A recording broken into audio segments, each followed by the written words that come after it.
سوال مہر نبوت کے متعلق ہے. کس کے متعلق؟ مہر نبوت. ٹھیک. تو اس میں عام طور پر جیسے حضرت سلمان فارسی کے ایمان لانے کا واقعہ ہے کہ انہیں کہا گیا تھا کہ رسول کے شانوں کے درمیان مہر نبوت ہو. اس سے کیا مراد ہے؟ اس سے مراد سوائے اس کے کہ ایک علامت ہو اور کچھ بھی نہیں ہے، کیونکہ حضرت صلی اللہ علیہ وآلہ وسلم خود مہر ہیں قرآن کے مطابق، خاتم النبیین، اور نبیوں پر لگنے والی مہر ہیں. تو آپ پر مہر کیسے ہوگی؟ پھر وہ جو مہر ہے وہ تو باقی نبیوں پر نہیں، پھر رسول اللہ صلی اللہ علیہ وسلم پر لگی ہوئی ہے. جس مہر کا ذکر حدیثوں میں پڑھتے ہیں کہ شان کے پیچھے کچھ ابھارتا تھا، اس لیے اس کو صرف ایک علامتی مہر سمجھا جا سکتا ہے.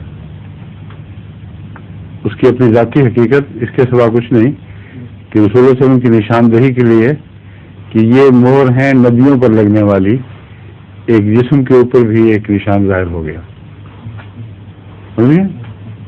ظہور مہدی آخر زمان